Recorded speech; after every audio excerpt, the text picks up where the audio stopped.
जय श्री राम दोस्तों, आपके अपने चैनल श्री राम कथा में आपका स्वागत है। और जैसा कि हमने पहले पिछले अंक में 50 और 51 पेज पढ़ा था, तो आज हम पेज नंबर 52 पढ़ेंगे। और हम आज सभी देवी देवता का आह्वान करेंगे कि आप आइए, हमारी राम कथा सुनिए और हमसे कोई भी गलती हुई हो तो उसके लिए क्षमा करिए। तो चलिए शुरू करते हैं। लेकिन पिछले अंक का हम लास्ट श्लोक पढ़ेंगे, जो कि ये है। सुमति भूमि थल हृदय अगाधु, वेद पुराण उदभी जन साधु, बरसहि राम सुजन बरबारी, मधुर मनोहर मंगलकारी। शुरू करते हैं पेज नंबर 52।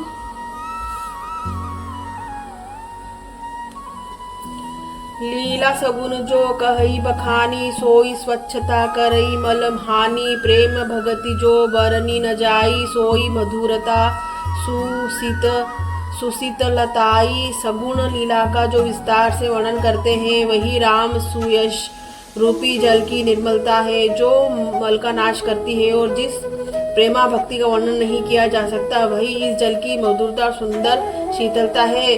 सो जल सुकृत साली हित होई, राम भगत जन जीवन सोई, मेधा महीगत सो जल पावन, सकी ली श्रवण मग जले सुहावन, भरे सुमानस सुथल थिराना, सुखद सीत रुचि चारु चिराना।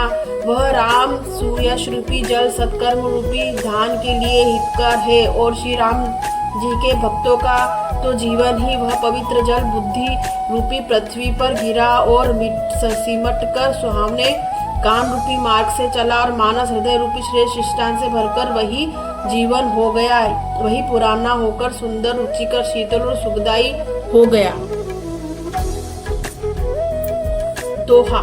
सुति सुंदर संवाद बर वीर चे, बुद्धि विचारी तेई एहि पावन सुभग सर, घाट मनोहर चारी। इस कथा में बुद्धि से विचार कर जो चार अत्यंत सुंदर और सुंदर संवाद भुषुंडी गरुड़ शिव पार्वती याज्ञवल्क्य भारद्वाज जो तुलसीदास और संत रचे हैं, वही इस पवित्र और सुंदर सरोवर के चार मनोहर घाट है। सप्त प्रबंध सुभग सोपाना, ज्ञान नयन बिरखत मन माना, रघुपति महिमा अगुण अभागा, अबाधा बरनब सोई बर बारी अगाधा। 7 कांडी इस मानस सरोवर की सुंदर 7 सीढ़ियां हैं, जिनको ज्ञान रूपी नेत्रों से देखते हैं ही मन प्रसन्न हो जाता है। श्री रघुनाथ जी की निर्गुण प्राकृतिक गुणों से अतीत और निर्बाध एक रस महिमा को जो वर्णन किया जाएगा, वही सुंदर जल की अथाह गहराई है। राम सिय जस सलिल सुधा सम, उपमा बीच विलास मनोरम, पुर इनी सघन चारु चौपाई, सुगति मंजुमणि सीप सुहाई। श्री रामचंद्र जी के और सीता माता जी के यश अमृत के समान जल है। इसमें जो उपमाएं दी गई है, वही तरंगों का मनोहर विलास है। सुंदर चौपाई ही इसकी घनी फैली हुई पूरे इन मालकिनी है। और कविता की युक्तियां सुंदर मणि मोती उत्पन्न करने वाली सुहावनी सीपियां हैं।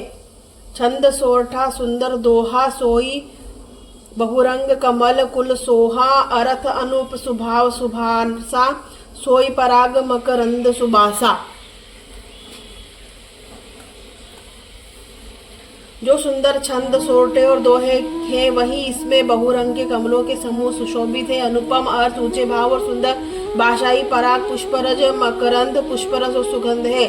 सुकृत पुंज मंजुल अली माला, ज्ञान विराग विचार मराला, धुनि अवरेब कवित गुण जाति, मीन मनोहर ते बहुभांति। सत्कर्म पुण्यों के पुंज भोरों की सुंदर पक्तियां हैं। ज्ञान वैराग्य और विचार हंस है।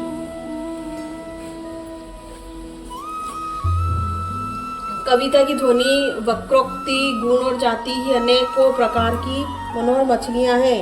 अर्थ धर्म कामादिकचारी, कबह ज्ञान विज्ञान विचारी, नवरस जप तप जोग विरागा, ते सब जलचर चारु तड़ागा। अर्थ धर्म काम मोक्ष ये चारों ज्ञान विज्ञान का विचार के कहना, काव्य के नवरस जप तप योग और वैराग्य प्रसंग, ये सब इस सरोवर के सुंदर जलचर जीव है। सुकृति साधु नाम गुण गाना, ते विचित्र जल विहग समाना, संत सभा चहुदिसी अवर आई, श्रद्धा ऋतु बसंत सम गाई।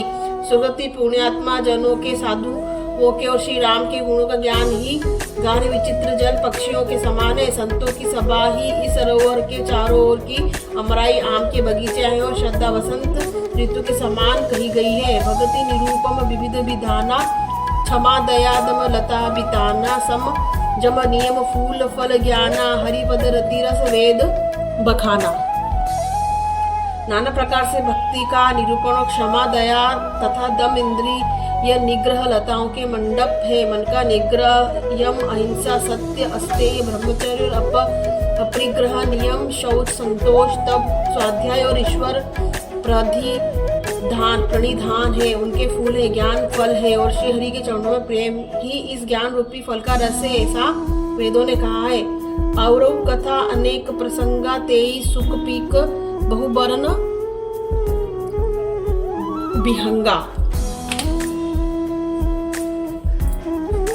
इस रामचरितमानस में और भी अनेक प्रसंगों की कथाएं हैं। वे ही इनमें तोते, कोयल आदि रंग बिरंगे पक्षी है। दोहा पुलक वाटिका बागवन सुग सुबिहंग बिहारू, माली सुमन सनेह जल सिंचत लोचन चारू।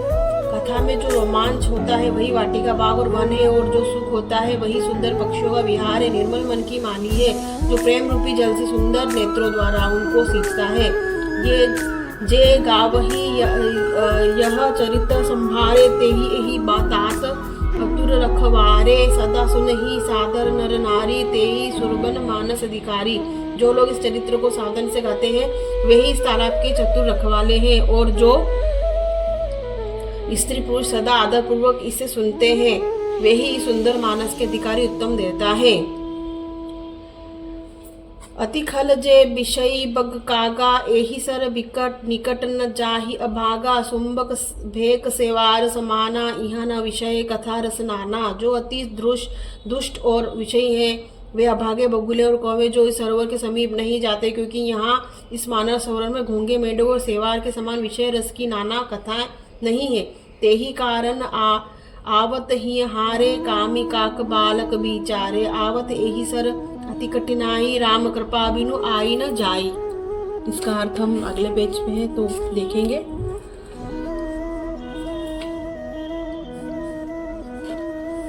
इसी कारण बेचारे कौवे और बगुले रूपी विषय लोग यहाँ आते हुए हृदय में हार मान जाते हैं, क्योंकि इस सरोवर तक आने में कठिनाई बहुत है। श्री रामचंद्र जी कृपा बिना यहाँ नहीं आया जाता। तो आज हमने पेज नंबर 52 और 53 पढ़ा है। अगले अंक में हम 54 और 55 पढ़ेंगे। तो हमें आशा है कि आपको ये सुनने में बहुत अच्छा लग रहा होगा, अच्छी अनुभूति हो रही होगी। तो हम सभी देवी देवता से क्षमा याचना करेंगे, हाथ जोड़ के हमसे कोई भी गलती पढ़ने सुनने में हुई इसके क्षमा करें। और आपकी अपनी चैनल है, आपको अगर कुछ कमेंट में अगर आपको कुछ हमको देना हो, कुछ टिप्स देना हो तो उसके लिए हम आपको स्वागत करेंगे। अगर कोई गलती उसके लिए क्षमा करें। आपके अपने चैनल श्री राम कथा में खुशबू जोशी आपका आभार व्यक्त करती हूँ। अगले अंक में फिर मुलाकात होगी, तब तक के लिए जय श्री राम।